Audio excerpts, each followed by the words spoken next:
All right. So I'm on air now.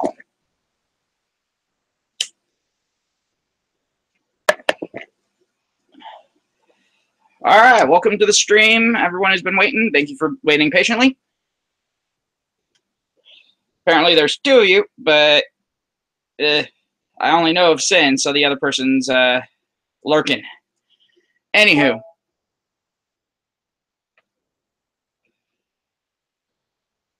Let's go ahead and kind of jump into it, because this is kind of a broad subject and something that's going to take a lot of talking about.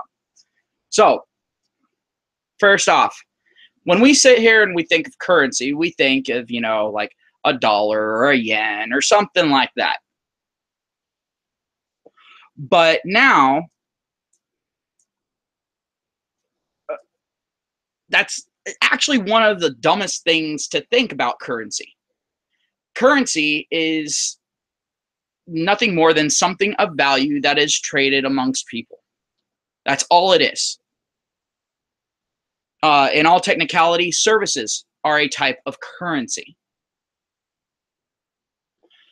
And that's the reason why we've had so many different economic styles throughout history. I mean, you have the bartering system, which is trading items that person A finds equally as valuable from person B, as items that are offered up from person B.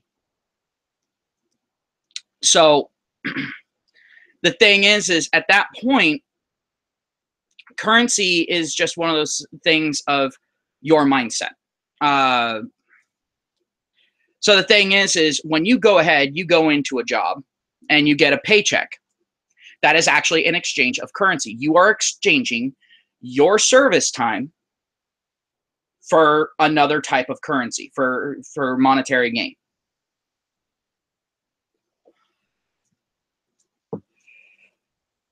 So the thing is when we sit here and we think of currency, we need to start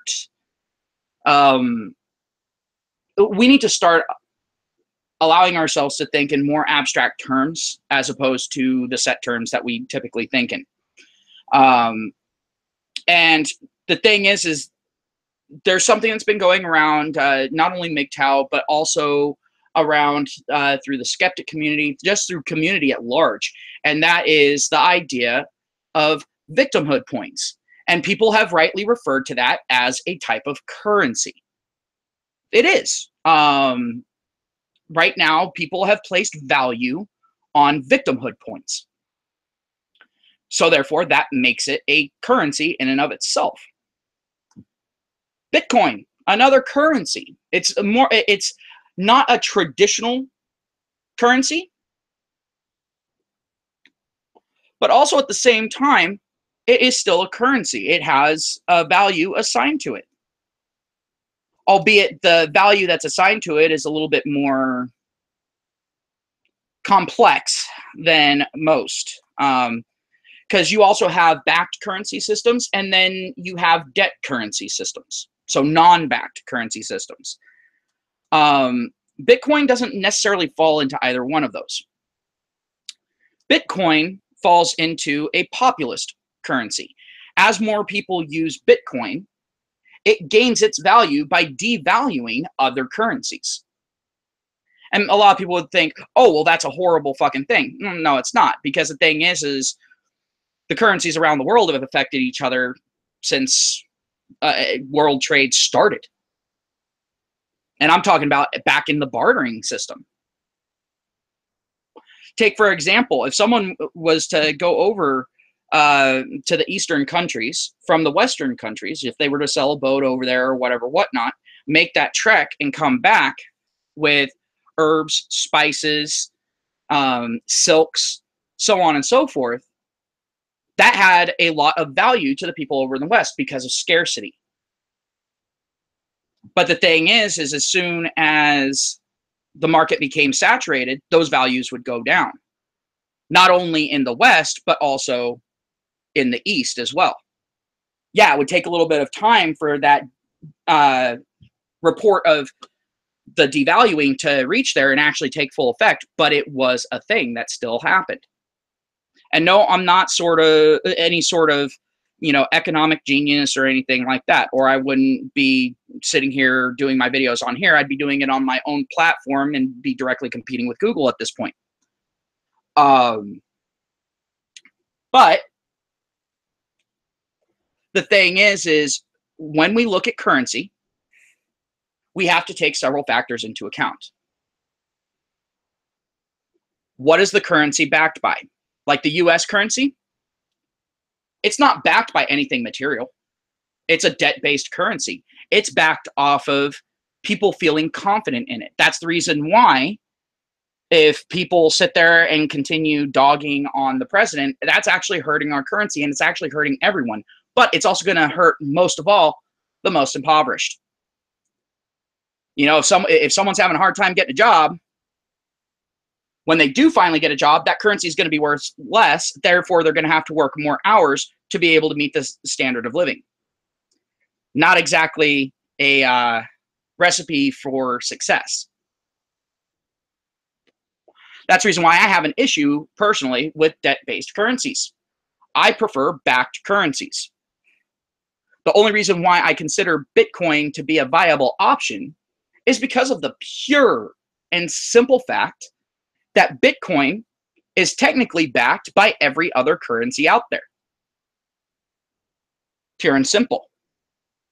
It is backed by how many people are using it. And since more and more people are using it, its value is going to go up and up and up. A lot of people are saying, oh, it's a bubble.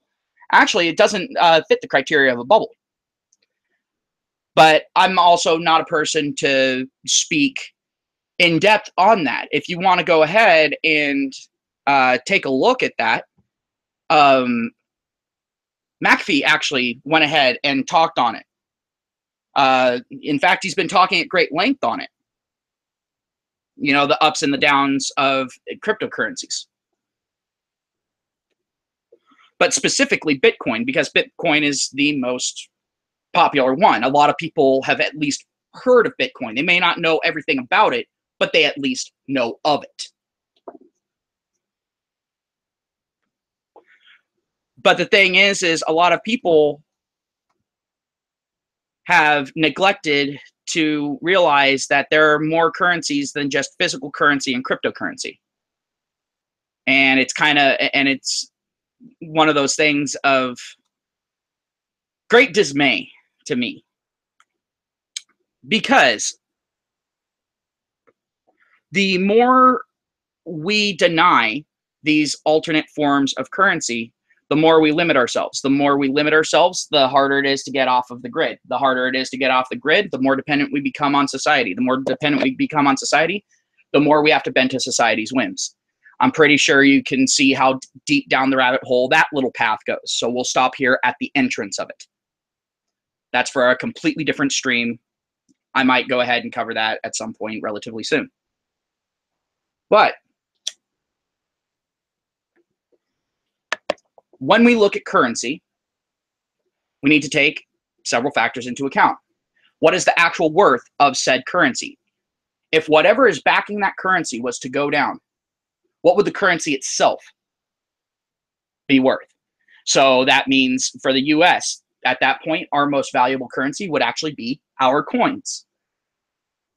And they're actually devaluing that aspect of our coins constantly. They're using less and less precious metals in them. Like half dollars. They used to be made purely out of silver, pretty much. Well, now they're not. They're made out of nickel, just like everything else, with maybe a silver coating.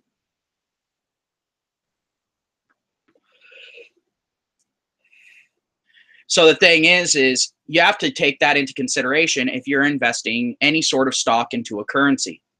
And us as Americans, we automatically invest stock in our currency. If you go out for a job, you're accepting that paycheck, you are agreeing that the currency, your service, that you are trading for this other currency, the resource that you are trading for another resource, that the two are equal. or at the very least, you are willing to accept the premise that those two resources are equal.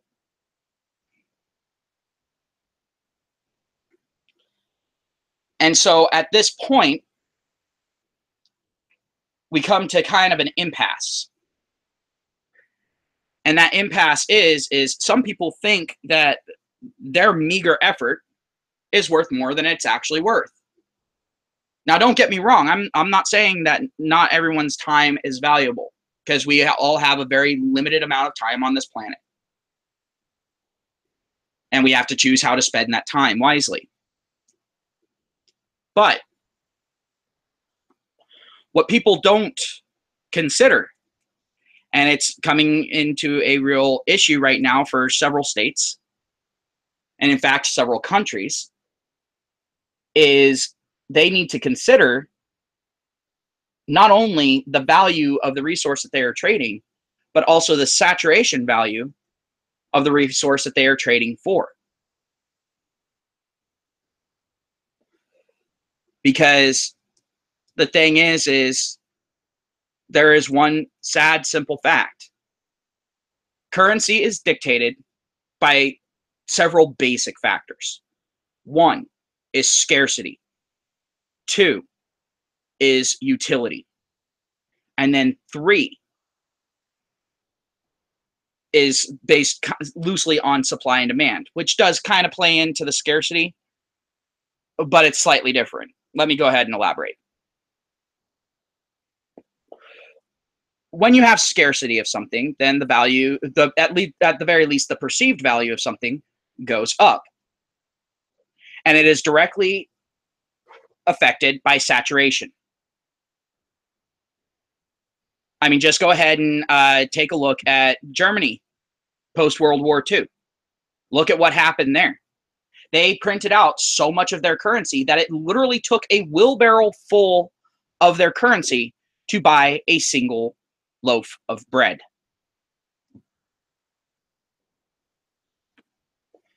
Now, if that doesn't scare anyone out of wanting to hypersaturate their currency, then they're a moron.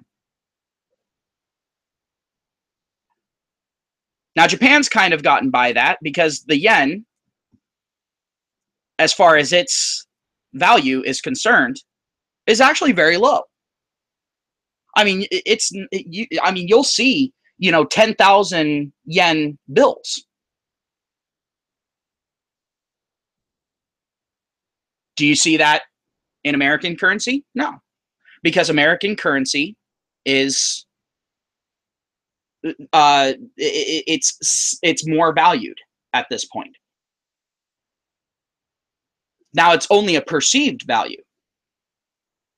But the thing is Japan isn't suffering the ill effects because they have a constant flow of currency. They have a constant exchange of services and goods.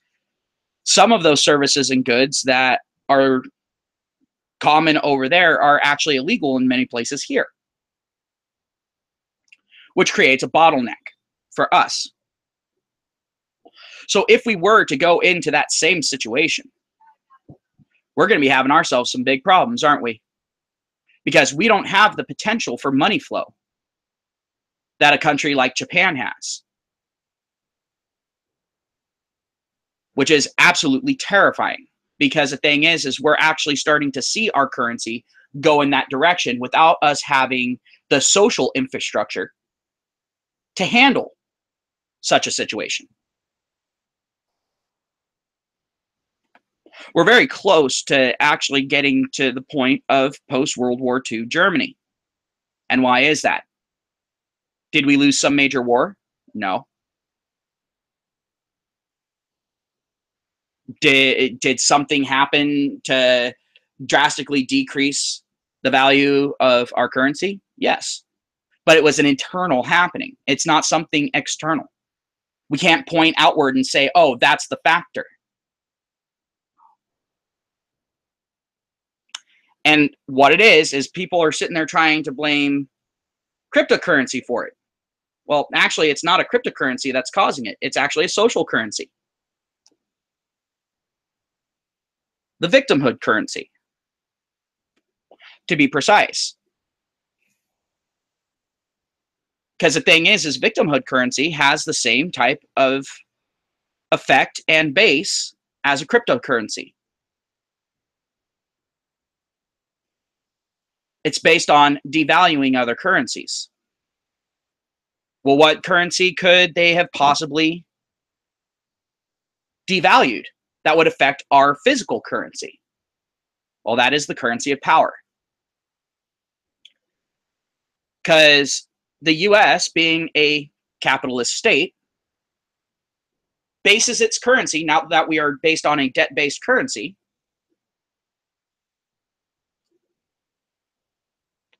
we base our currency off of power, whether it be military power or political power, whatever you want to call it. Well, the thing is right now, power is being painted in this country as a bad thing, as something that is inherently evil in some way, shape, or form.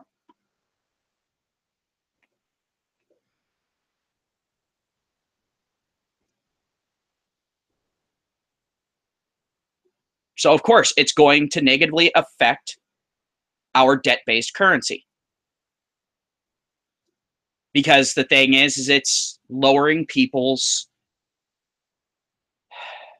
confidence in us. Because any debt-based currency has to be based off of confidence. That is a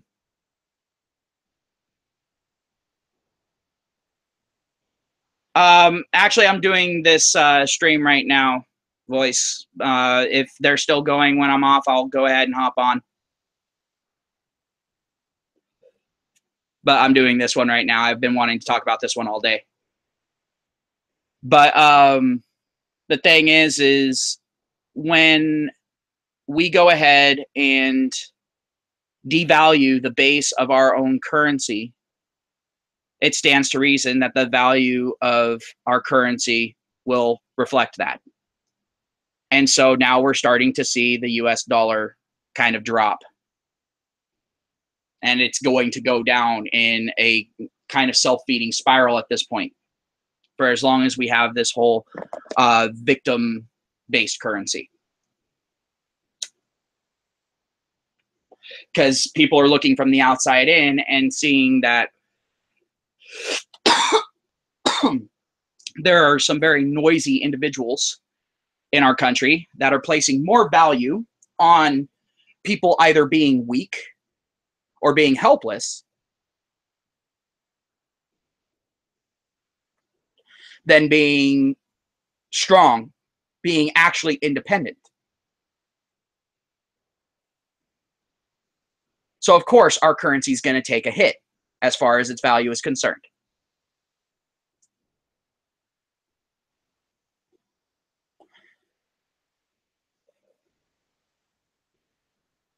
Which brings me to the next point, and that is social climate. Social climate has an effect on any currency, whether it be backed or not. When you are looking at another country's currency, it's usually a reflection of their current social / political climate. If they're having kind of an uprising or something like that, they're going to lose value of their currency. People aren't going to have as much faith in it. Even if it is backed by like a gold standard or a platinum standard or a silver standard, whatever, it doesn't matter. Because confidence in a country and its ability to pay out on investment brings foreign investors. The thing is because we have a world trade, we are now kind of at each other's whims all at the same time. Any country can negatively affect another country's currency. A perfect example is China purposely devalued its own currency recently, making it so that companies could move over there and get the same amount of labor, if not more, out of employees and have less overhead cost, actually be allowed to pay them ultimately less. Well, that hurt our currency because then the US started losing production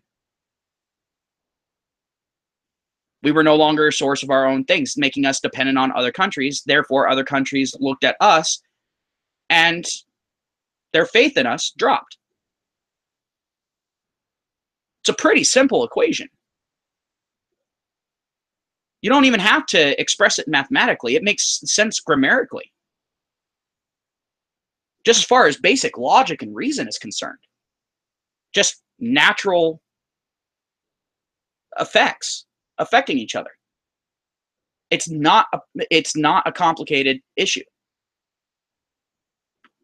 Where it does become complicated is when the damage is being caused internally. Because that means that there's something that a government can do about it. It's just that they're choosing not to.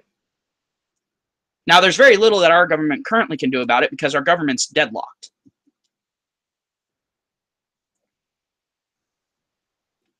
Which actually comes from the social issues going on in our own country.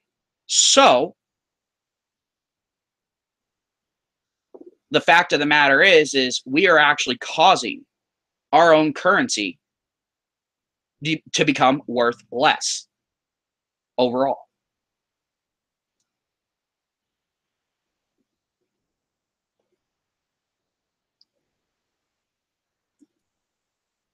And the reason why is because we are allowing people who are purposely devaluing the base of our currency to run unopposed. Or at least that's how it used to be. Now they've gotten into the point where they're in so many different positions of power that they can afford socially to silence people.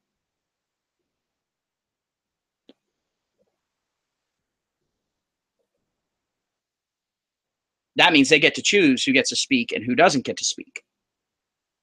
Well, the thing is if they're silencing the people that are speaking on behalf of the base of our currency and then giving a megaphone to those who want to devalue the base of our currency, what do you think is going to happen? That's right. Our currency is going to go downhill right quick and in a hurry. But they're not stopping there. At this point, they're also devaluing our currency by taking away any level of scarcity. Raising minimum wage, like a lot of economists say, helps no one. It only hurts people. All it does is bring us to a financial dichotomy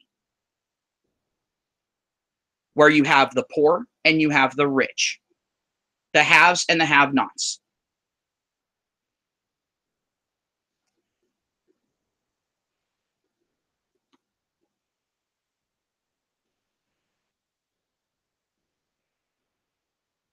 Oh, and Voice, I agree. Voice says, I'm not a socialist, but hoarding billions as an individual or corporation seems like it's screwing up the game of life. Now our policies are persuaded by greed and entitlements. But the thing is you're sitting there and looking at one currency. The thing is there's multiple currencies being traded there. As I was saying earlier on, currency is not limited to a physical form. It is not limited to monetary value.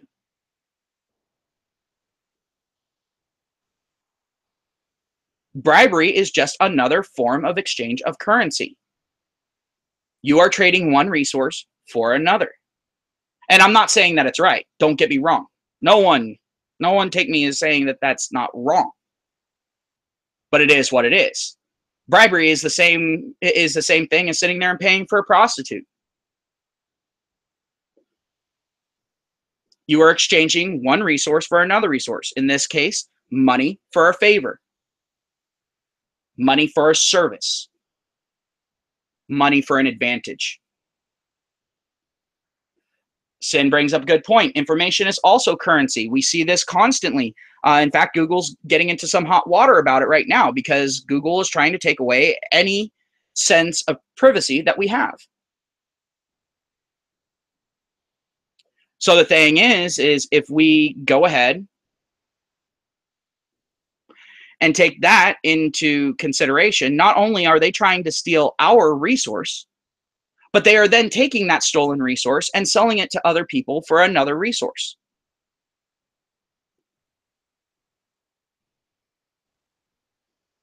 They're using our privacy as currency, and they are deciding the value of it, not us.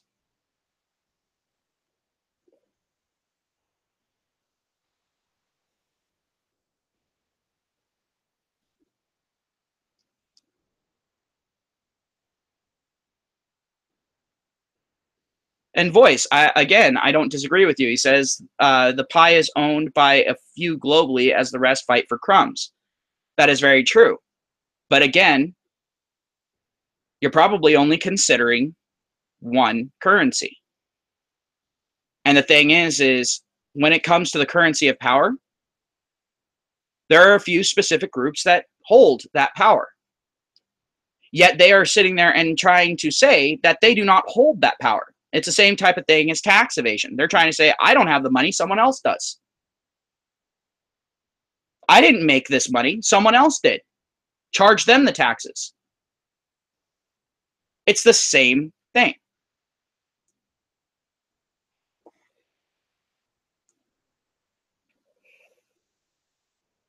But the thing is while financial wealth is definitely a very powerful currency, social wealth is even more powerful because it actually determines the value of the monetary currency.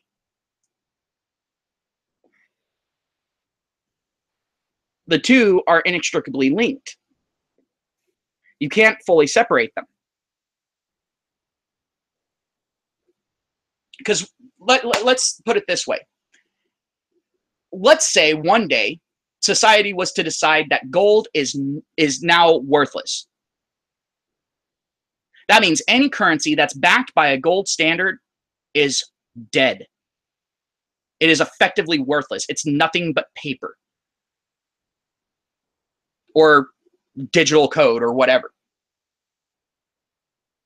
Whereas socially backed currencies, such as the US and all that, would take a hit, but nowhere near as much. In fact, they might not even take a hit. They might actually become more valuable. But also at the same time, socially backed currencies are much more volatile.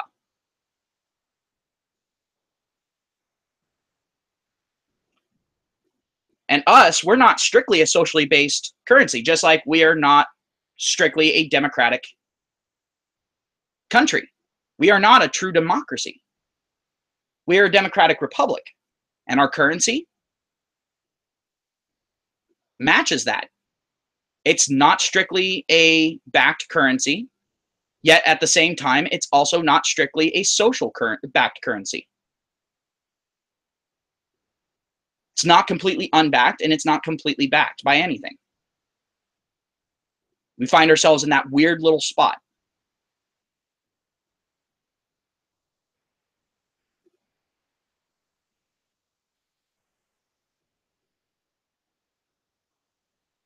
And again, I don't disagree with you there.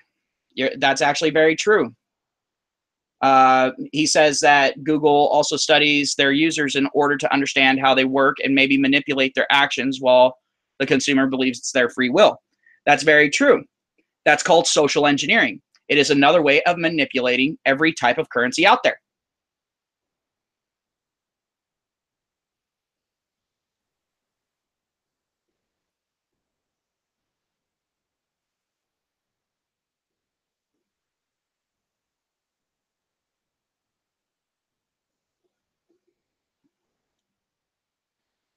But the thing is social engineering is honestly the best tool for manipulating any currency. That means Bitcoin. That means the US debt-based economy, the Canadian gold-based economy. It doesn't matter. Just to name a few. Because the thing is if you can go ahead and control someone's perception of value, hey, how's it going, legend? But if you can control someone's perception of value of a thing, then that means anything that other thing's value is heard, or is felt to be. Well, it's going to affect all of that. So if someone was to sit there and make it look like gold is absolutely worthless to people, I mean, obviously they can't really argue too much against the value of it as far as utility is concerned. I mean, just look at our electronics. Gold is one of the best conductors out there for us. So it has some of the faster transfer rates. That's the reason why the higher quality, therefore more expensive equipment tends to have a little bit more gold in it.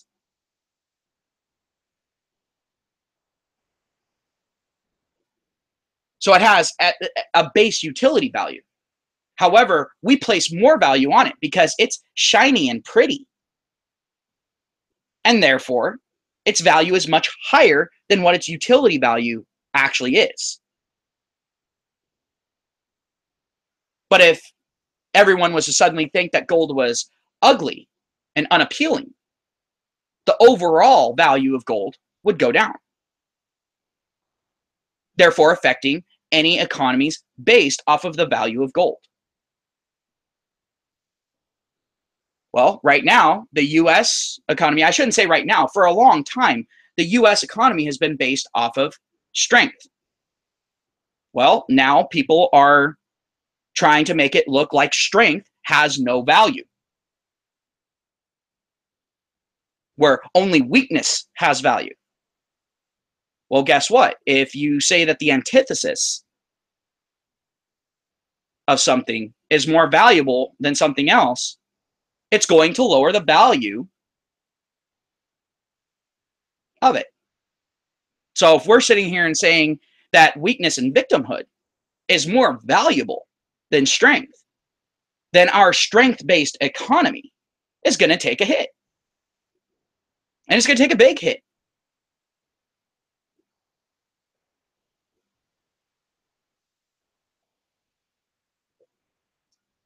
And I'm not just pulling this out of my ass. This is basic stuff. This is stuff that I actually learned in school as I was going through. But they don't teach it anymore. In fact, if you bring it up, you're graded down for it. Because some people have a difficult time grasping it now. Because as they're going up through school, they're being denied the basic information. And without having that basic information, they cannot take into account even basic abstract concepts such as this.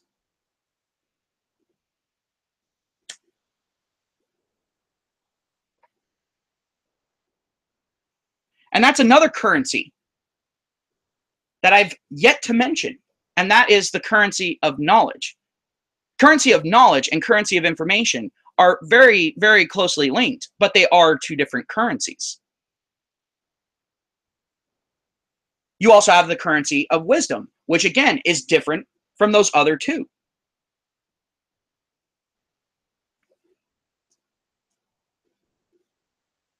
The currency of wisdom has been dropped exponentially over the past few years.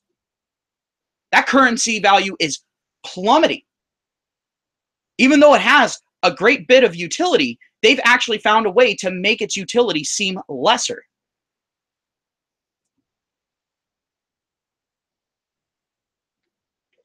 Hey, how's it going, Papa MGTOW? What's up, Red Pill?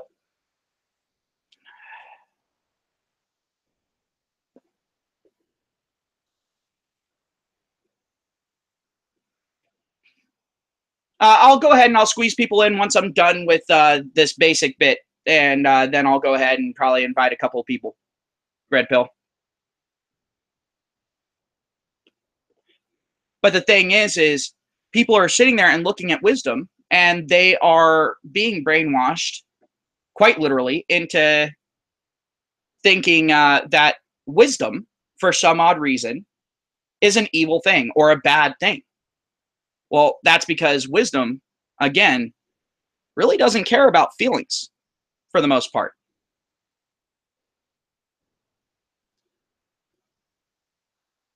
Opinion It's the flavor of the day.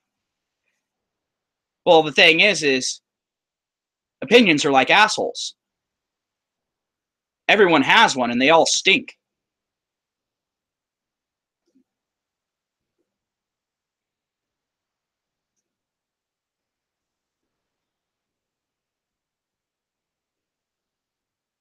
Oh, fair enough, Red Pill. Fair enough. Thought that was toward me. But when we're going ahead and we're talking about currency, we need to take every aspect involved into account. And that terrifies a lot of people. A lot of people want the nice and simple answers. They don't want to actually use their brain in any accelerated way. They don't want to go ahead and think on more complex terms than what they can physically see.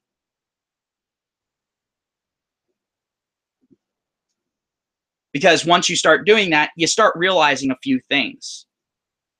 One of the things that you realize is that your effect is actually very little for the most part. It can seem huge to you, and it can seem huge to the people around you, which is all fine and good. But an individual cannot fix an entire society's problem. It takes the society fixing that issue. Yet they are not willing to trade the currency of their effort for the payout of a prospering society. They want everyone else to do it for them right now.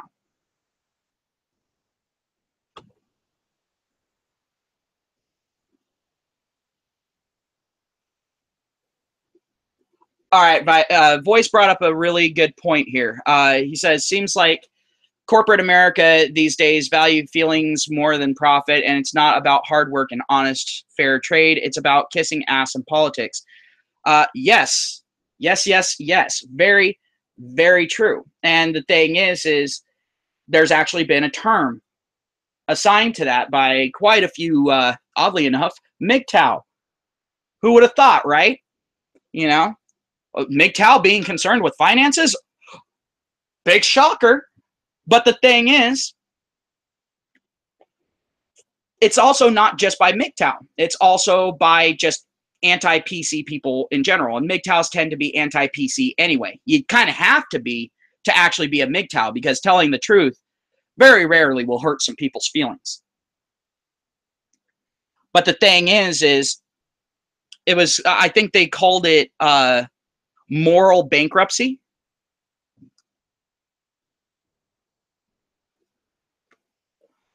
And a lot of companies are seeing that. But the thing is when it comes down to it, eventually they realize that it's not working, that it's not paying off, that the sacrifice that they're making, the resources that they are trading are not getting them equal resources or more resources in return, because they're there to make a profit. Well, the thing is the people that they're pandering to have very few tradable resources short of victim points.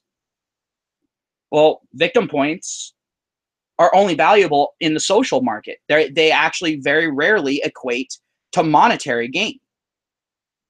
Now, it works for the individual.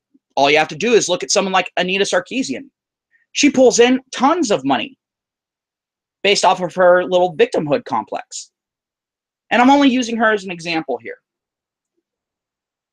The thing is I don't agree with what she's doing or anything like that, but as far as a business strategy, she found a way to effectively turn those victim points into currency.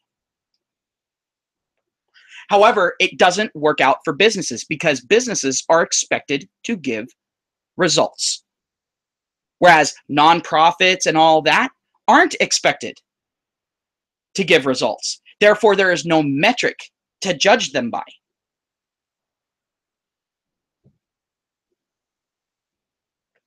Oh, Sin, sometimes people will sit there and think that MGTOW is nothing but woman hating. But that's because they buy into the bullshit. But it's very rare that someone will continue thinking that way unless they only go to a select few MGTOW channels, where those MGTOWs are still either in red pill rage or aren't, or just sitting there and trying to use MGTOW to get attention, which does happen. It does. But the thing is, if they go to a normal MGTOW channel, they'll see that MGTOWs tend to be into social aspects. We tend to be into financial aspects. We tend to be into self-betterment. I would hope so anyway, since that's what we're really founded on. Then you've also got pro free speech. You got all that sort of shit. All of that is included in MGTOW. It's very rare for me to go to a MGTOW channel and not hear those things mentioned. Why? Because all of those are currencies that are being devalued. Well, guess who when those currencies are devalued, guess who takes the hardest hit? It actually tends to be men, because women have a lot of social value as it is. Gynocentrism is a form of a safety net as far as social value is concerned.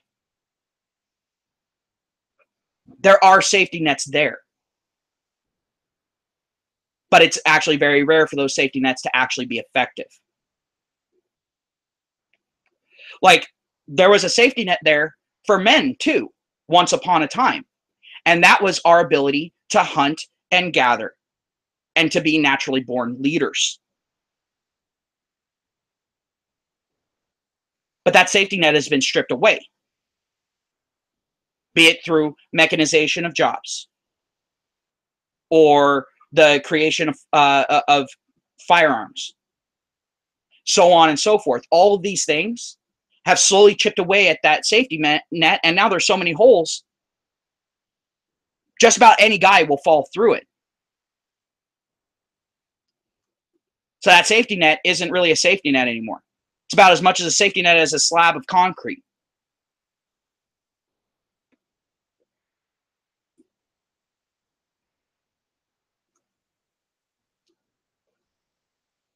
And that's the thing. Men, our currency that we have that best fits us is our working drive, our ability to problem solve. But also at the same time, that's our very Achilles heel. Because we worked ourselves to the bone. We murdered ourselves.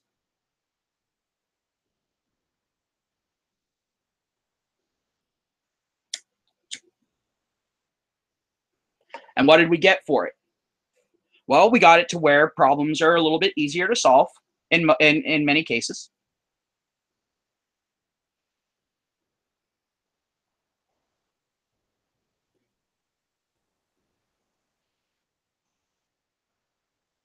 Well, thank you, Malcolm.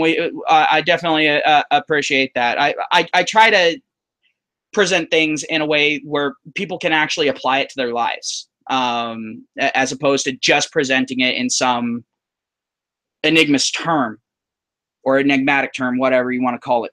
I don't know what the proper term is. But the thing is when it comes down to it, men actually devalued their own currency because we hit against gynocentrism. We wanted to make women's lives easier because of that naturally ingrained bit in us that wants to protect. Well, now we're in a situation where women feel like they don't need men anymore. And why is that? Because we managed to not only ourselves devalue some of our own currency, but then we also let feminists that wanted to start a war with us. Now, not all feminists. Some feminists had the best of intentions, but there are a lot of feminists that just hate men and think that men should cease to exist. They managed to devalue our other currencies, such as us being a father figure, passing on that strength, passing on that accumulated knowledge, those accumulated skills.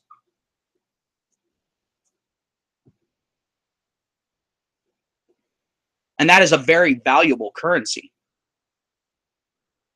Being part of the development of the next generation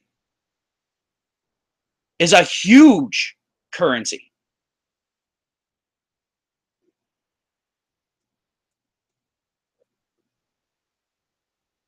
And the thing is they were able to devalue that currency when it comes from us and somehow boost their own. Or at the very least, they were able to make it appear to be devalued, which can be just as damaging.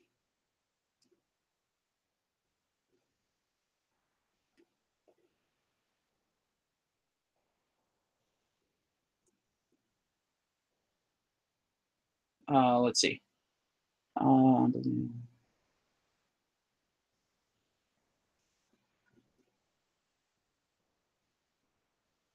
Sin actually brings up a good point. He says he believes that the main reason women are getting so much in this day and age is that women are playing off of men's instinct to protect their possible mates, which is actually true. Which comes down to kind of a combination. It actually comes down to a combination of neoteny, which is actually a currency that women have, both women and children. It's just male children tend to lose that, but not so much anymore. The thing is men are now getting the message that neoteny's having high value placed on it, but women are trying to sit there and say that it's only high value for them and not for men. Hence the herbivore men movement, or the beautiful ones in the case of the rat utopia experiment is concerned. Let's see. Do I remember the video that Bering did about the commercial that the company did about hiring people based on race and the fact that they are a woman?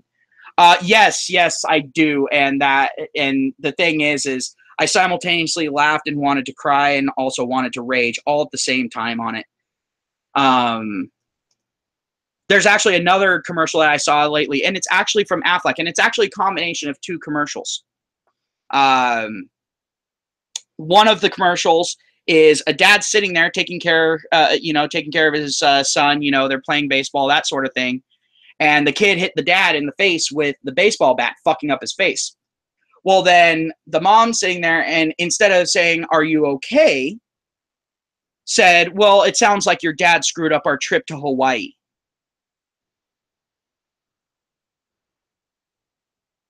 And then they go on to sit there and vote to go to Hawaii instead of getting the man's injuries fixed. And from the way that they made it sound, the injuries were exceedingly bad.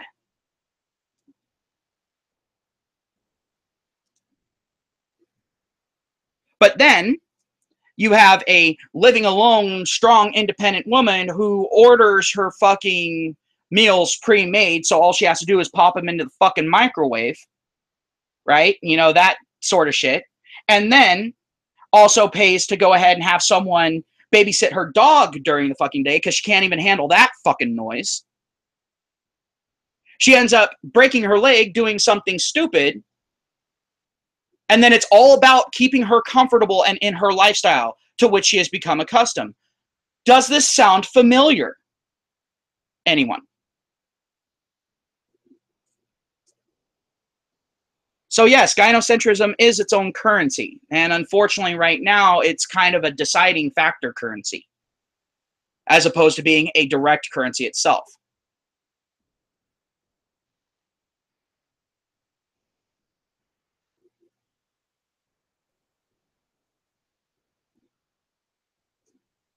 Hey, what's up, Mexican? How's it going?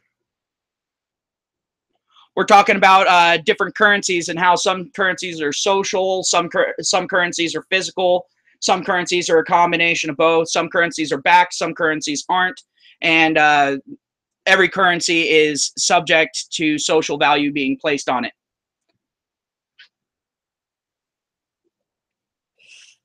But the thing is when we go ahead and decide a value on a currency, it's done socially, pure and simple.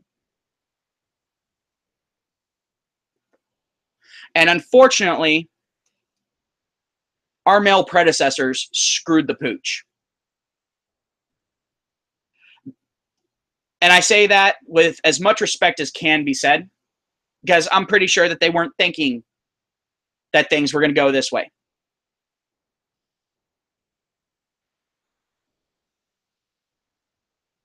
But the thing is we are now in a situation where our physical currencies are suffering for it.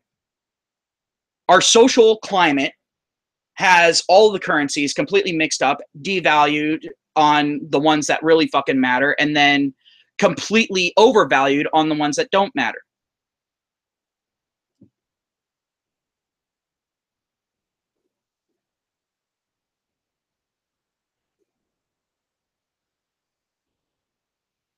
And as far as the commercials for Aflac are concerned, I'm gonna probably go ahead download them from YouTube or something like that. You know, find a way to get them and make a video so I can go ahead and do a comparison by way of MGTOW. In other words, I'm gonna rip them fucking apart at this point.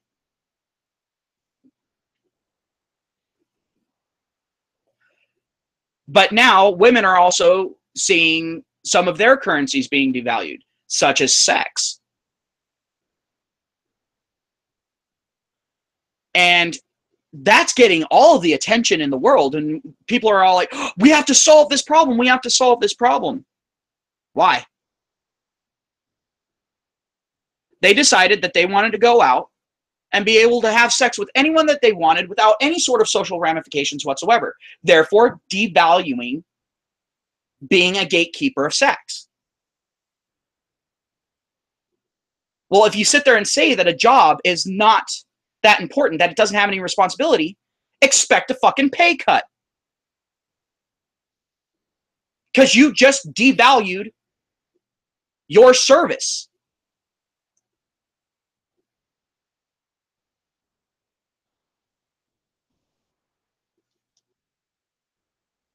We rarely see people talking about how fathers need to be held in higher esteem, how fathers need to be actually viewed as necessary. Oh no, we hear the opposite. We hear a lot of people screeching that fathers are absolutely not necessary.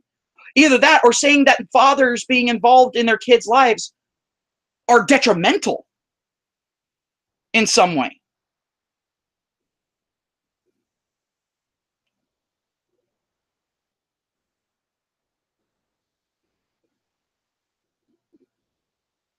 Yet here we are in a society that's sitting there and saying that women devaluing sex, making it more accessible, flooding the market with it, somehow needs to be fixed, and it's somehow up to the men to fix it.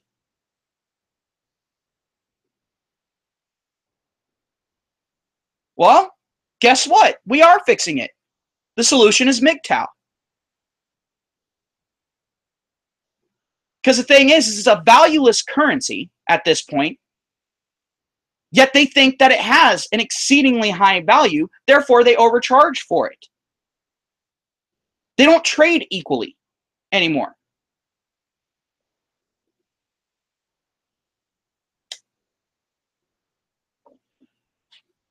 So why in the hell should we do anything more other than sit there and say, well, if it's valueless, we'll go ahead and wipe our asses with it, but that's about it because it has no value elsewhere.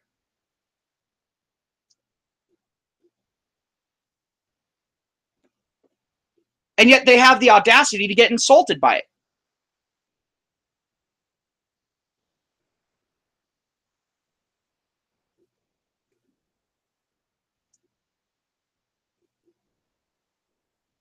Women are attempting to destroy what they're attracted to, but I wouldn't say all women. Because there are a lot of women out there that are sitting there and now actively telling feminists to shut the fuck up.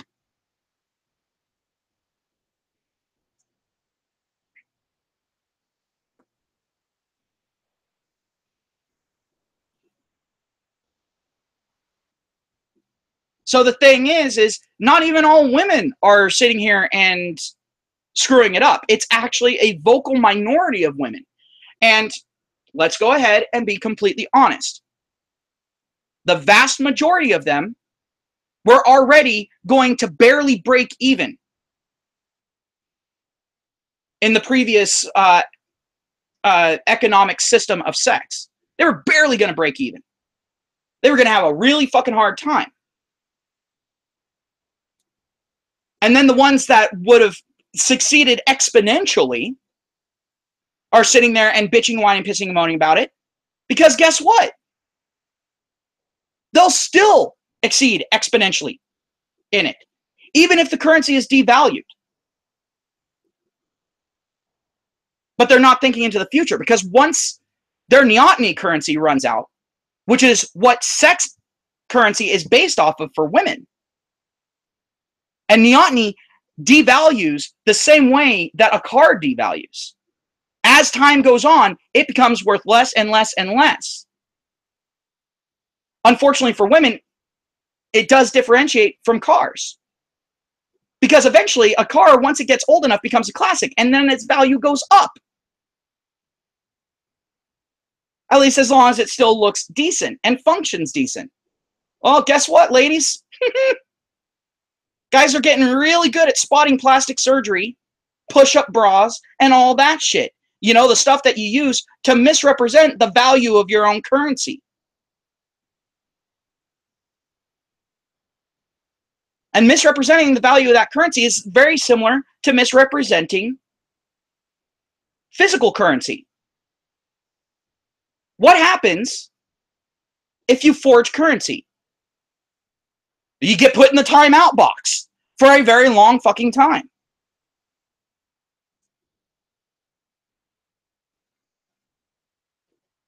And men are getting better and better and better at spotting that shit. Hell, there's even one non-MGTOW channel that I watched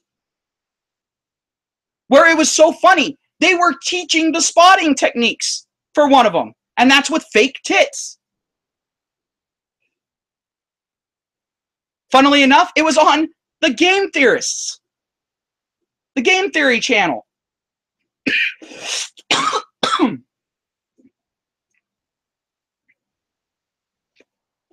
But the thing is women are getting pissed off because men have now been placed in a position where our currencies can't be denied anymore, where they are reliant on our currencies.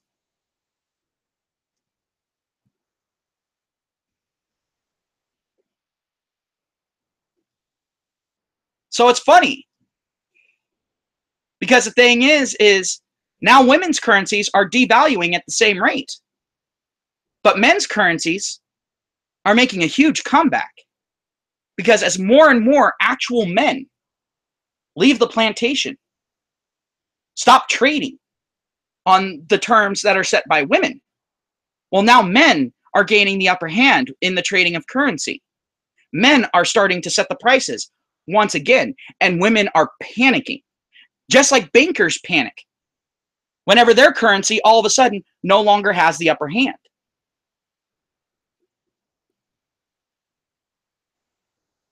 Because now it's harder for them to turn a profit. Whereas it's getting easier and easier for men.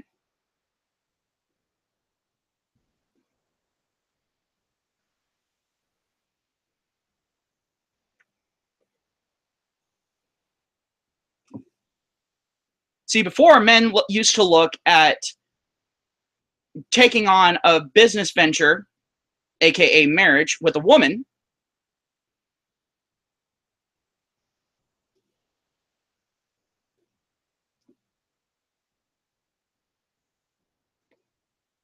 because it actually had a social payout. Well, now, not only does it not have a social payout, it can have devastating social results. It can also have devastating financial results for the man. And so we come down to cost benefit analysis. Well, the thing is Every currency has to go through the cost-benefit analysis. You always look at it and go, what can this do for me? I mean, are you going to sit there and trade a whole bunch of American currency for Canadian currency with you not going to Canada? Hell no, you're not. Because you're just going to lose money on it. No one's going to accept the currency. So of course you're not going to fucking trade for that. And the thing is companies are now having to learn the hard way that hardworking, skilled individuals are actually necessary.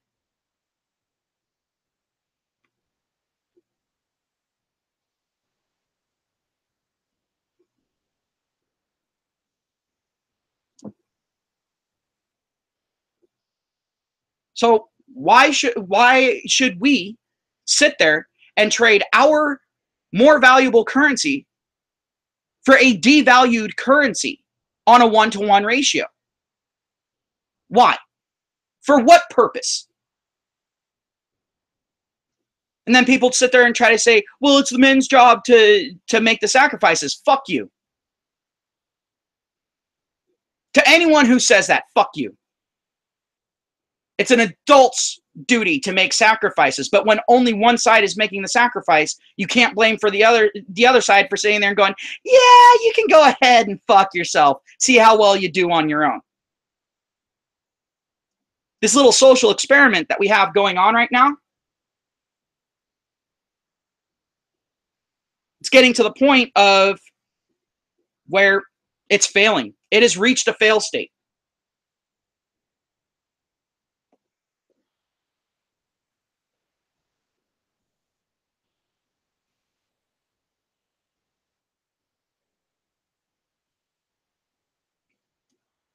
So the thing is when you think of currency, take everything into consideration. Like if you're sitting there, you're doing something for a living, go ahead and ask yourself, is this worth my time? Now, if you enjoy doing something, you're obviously going to have more value placed into the job that you're doing. So if you're someone who absolutely loves working on cars, you know, you're one of those people that's just obsessed with it, then being a mechanic, it's going to be well worth your time.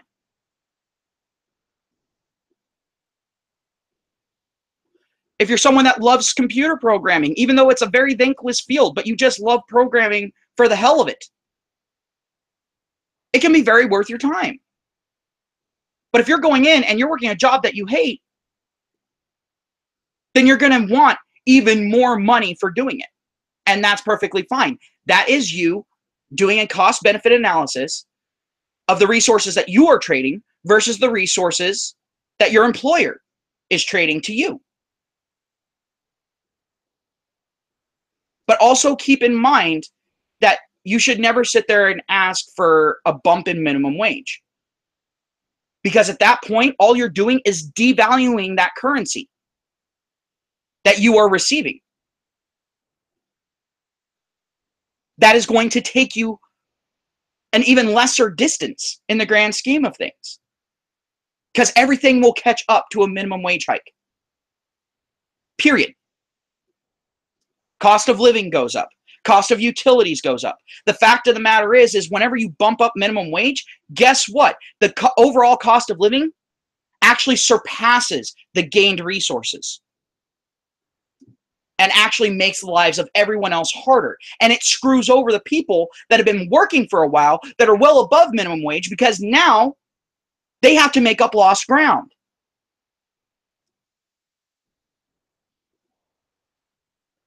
The only people that it doesn't really affect are the people that are at the very tip top, the evil 1% that so many people love to bitch about.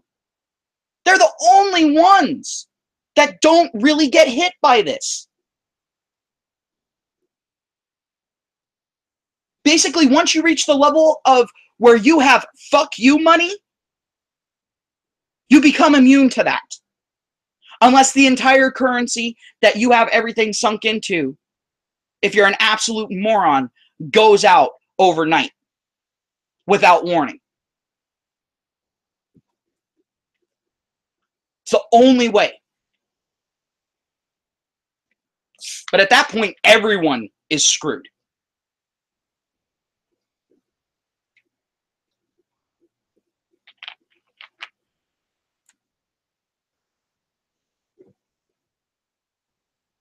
Oh, that's another thing that I'm going to go ahead and cover here. Thank you very much for bringing that up, Voice.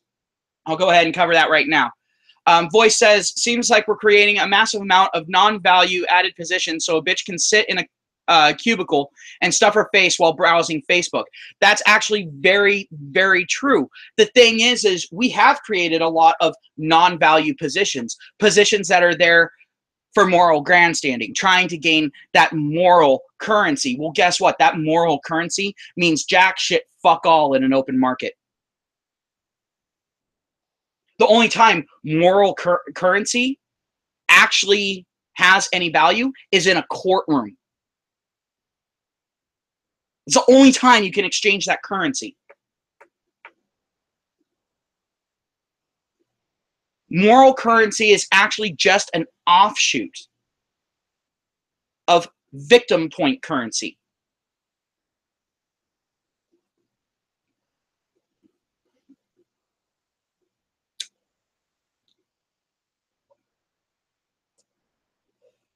I mean, you're seeing all these. Yeah, Malcolm, awesome, sweet. Yeah, Raging Golden Eagle is an absolutely fantastic channel. I recommend anyone go and watch that channel, especially someone who's kind of on the fence about being MGTOW, who's all like, oh, I haven't. He's absolutely fantastic with his shit. He tends to stay on point. His shit's actually somewhat scripted, so it can be a little bit more coherent than, say, my channel. My channel's more of that kind of intermediary. You know, it's all like, okay, you know, if you have a general understanding, you can keep up with it. But if not, you might get a little lost at some points. This is not a No Child Left Behind channel. This is one of those ones where you have to have at least a basic working knowledge of human nature. You have to have at least a basic working knowledge of societal structure. For the most part. I mean, during the banter ones, I mean, obviously that's just going to be all over the place and no one can keep up with all that. But let's see, what does Holy Blade say? A chick today at my college cafeteria, literally when it was empty, came behind my to sit in a chair. I was all like worried face. It was by the wall, too scary. Oh yeah. The thing is that actually is something that I kind of covered in another live stream, and that was women tend to cluster, whereas men tend to be the island. You know, we don't mind being adrift. And that's the reason why women tend to put a lot more clout and value into social currencies, whereas men tend to put more clout and value on logistic currencies, such as hard work and integrity, so on and so forth. The reason why we put so much value on those is because it passes the cost-benefit analysis. Someone can sit there and be your friend all you want, but if they lack integrity, then you can't rely on them. Therefore, that one friend is not very valued at that point. Whereas if you have a friend that you know you can rely on, they're going to have a lot more value. And the thing is, you are going to be willing to invest more into that. It's very rare for you to hear men talking smack behind other men's back. I'm not saying it doesn't happen, but usually if we're talking smack, it's directly to the person because it's a situation that needs to be rectified. Whereas with women, anyone who's been in a female political sphere will tell you, yeah, women talk a lot of smack behind each other's back, but they will rarely say it to each other's face.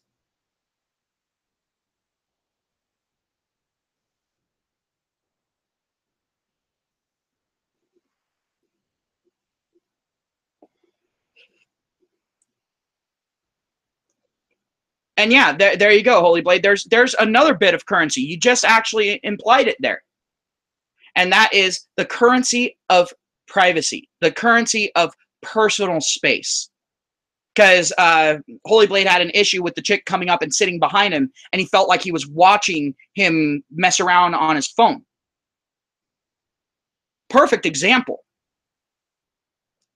We value privacy. Women, not as much. They tend to value being a part of the group more than they do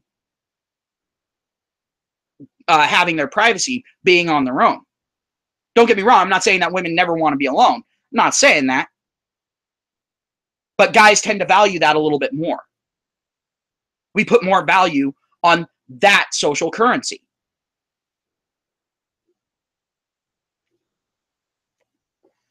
And as you can see, all of these currencies actually interplay with each other.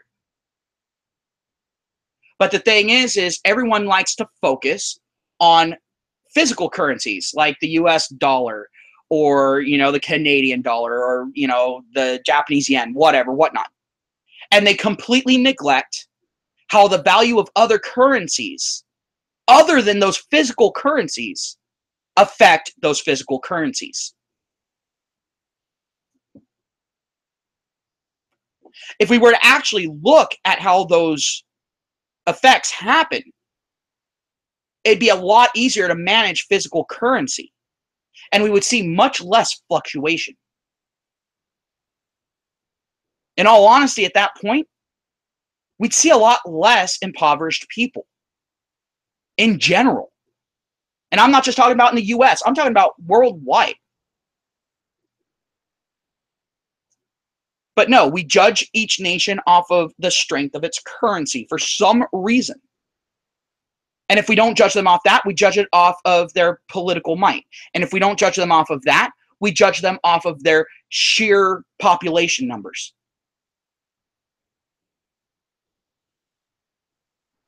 The thing is all three of those things equal one thing, and that is what's called quality of life. Because if you're short on one of those things, you're probably having a bad time. Because if you don't have political might, you can't protect your own country. If you don't have the population size, then you're not able to repopulate fast enough, and you're not able to fight against a larger force. If your physical currency is of such a low value, then your country is considered weak. And the products that come out of it, even if they're the highest quality products out there, will be considered worth less.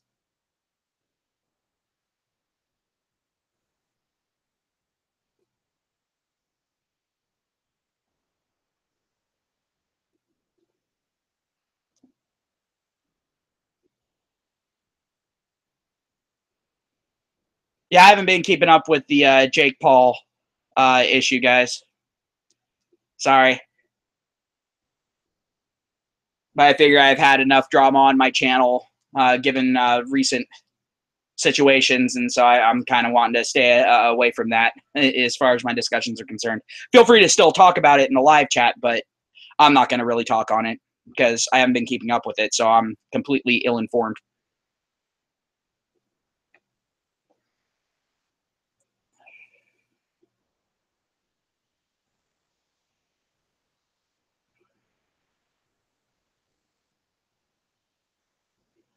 But the thing is Holy Blade, I'm actually very similar to you. I actually don't like being in large groups because there's too many free variables.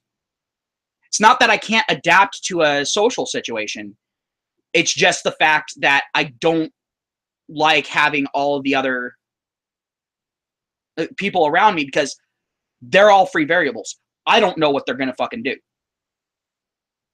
Someone could just snap at some point and fucking pull out a gun and shoot me. And there's usually jack shit fuck all you can do about something like that if it happens fast enough.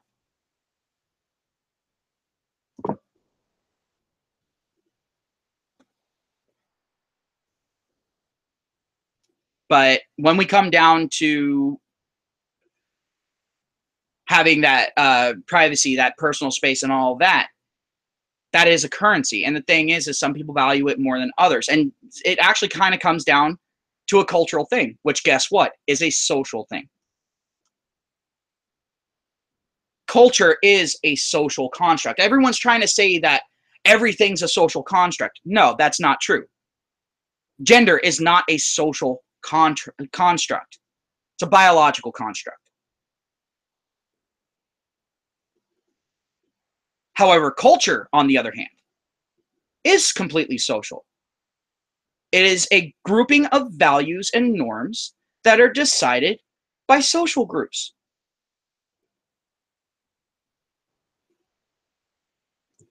And so it actually kind of makes sense. And hear me out on this. It kind of makes sense how a lot of these intersectional feminists and so on and so forth are going so hard against so-called cultural appropriation, because they put a lot of emphasis and value on social currencies. Well, guess what? Culture is also a social currency. And so they feel if it gets spread out to the rest of the world, then it will be devalued.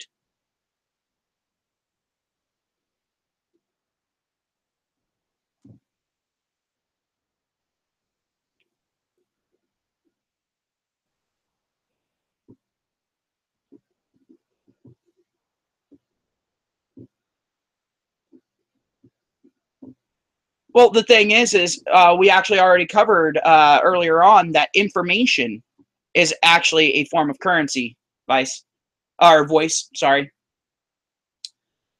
But the thing is yes, information is a form of currency, and the thing is governments are doing everything they can right now to limit that currency, and unfortunately, they're getting help by groups like Google. But that's because Google figures that if they go ahead and trade their services for those governmental services, that they're getting a pretty damn good deal, and they are.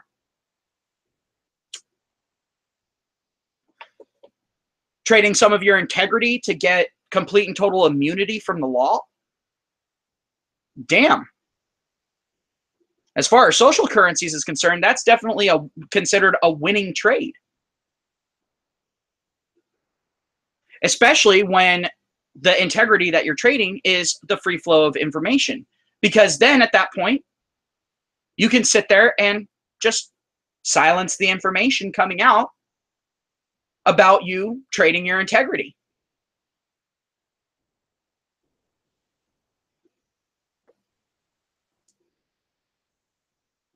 Holy Blade, I'm going to issue some words of correction there. The news is not a poop head. It is a steaming pile of filth at this point. It is purposely misleading people. It is purposely covering up actual issues that we have.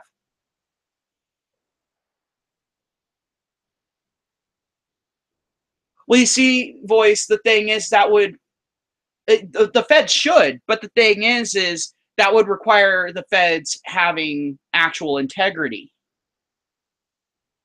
And as we've seen from how the federal government has been working lately, integrity is definitely at a premium. Especially when it comes to shit like the House of Representatives. Congress is kind of a toss-up. Honestly, I think, Trump's cabinet, yeah, they've handled some things poorly, but also at the same time, they've handled a lot of things absolutely perfectly. But here we are, Google sitting there and putting all these negative press threads and all that right up to the fucking top, and then suppressing people pointing out the good that's been done. So on and so forth. And why is that? Because they are banking on the currency of corruption remaining the main currency in our government.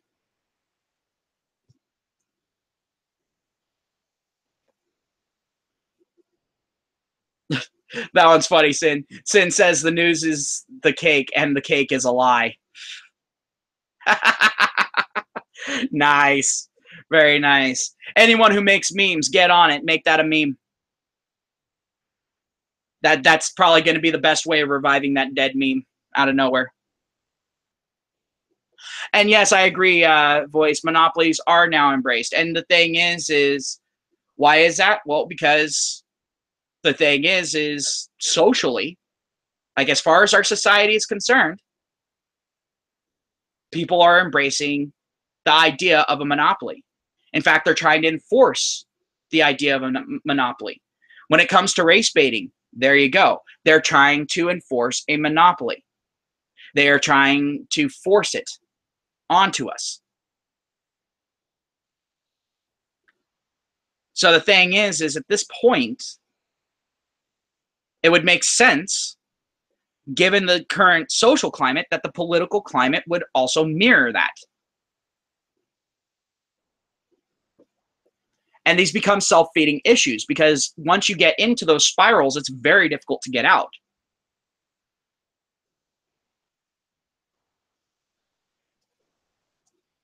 I mean, just go ahead and take a look at the whole wage gap myth bullshit.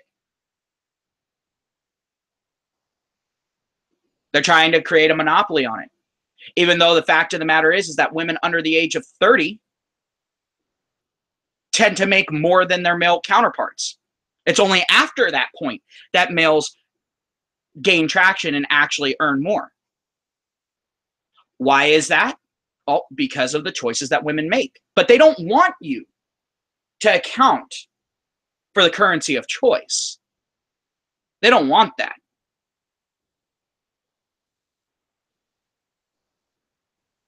They want you to sit there and only work on one currency. And that is where focusing on one currency is dangerous.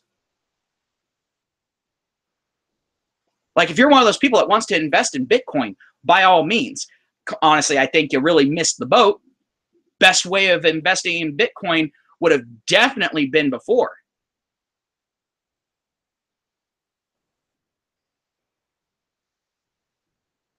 But the thing is if you want to invest, I can guarantee you right here, right now, Bitcoin is not done growing. Bitcoin is not going away. No matter how hard the government's tried to get rid of Bitcoin, good luck, fuckers. You don't have that type of power. Because the thing is, the people won't give you that kind of power.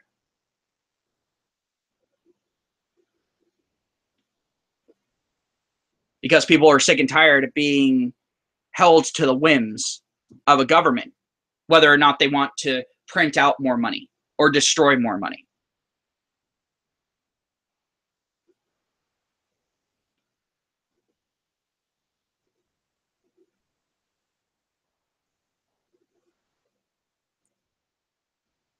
But I guess the whole point of this stream is when you are thinking about currency, actually go ahead and take a real look. Open your eyes and look at the different exchanges of different currencies and how they flow. Although I will admit, make sure, you really need to make sure that you have some way of calming yourself down afterward. Because if you actually look at how these currencies flow, it's going to piss you the fuck off because you're going to notice it flowing in one direction in many, many cases. And yet it's the people that that currency is flowing toward that are bitching the most, saying that they don't have any currency.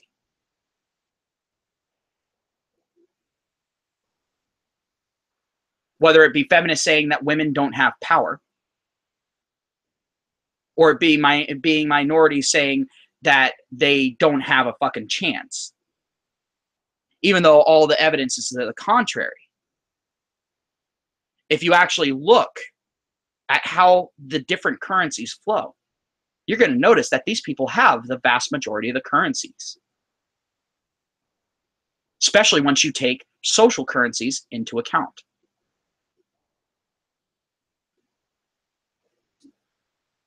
It's very much so like a person with a whole hell of a lot of money telling someone who's living homeless on the street that the person with a lot of money has more problems than the person living homeless on the street could ever possibly face. It's to that level of absurdity at this point.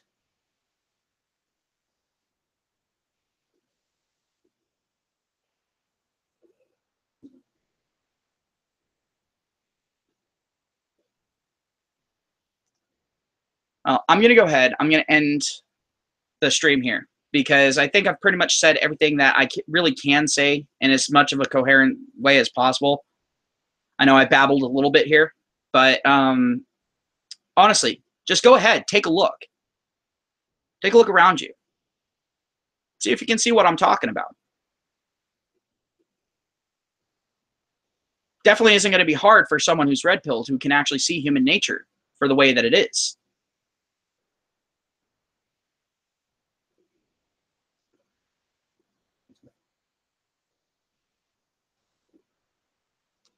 But even someone who isn't red pilled, I mean, that could definitely be the vector for the red pill. Because if you notice all this bullshit going on, then it's going to allow you to accurately assess what issues actually need to be addressed first.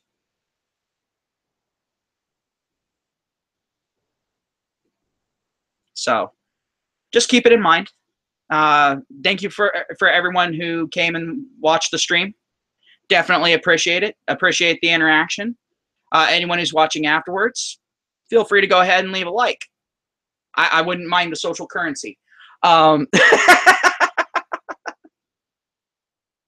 But have yourselves a great day, and I'll talk to y'all later.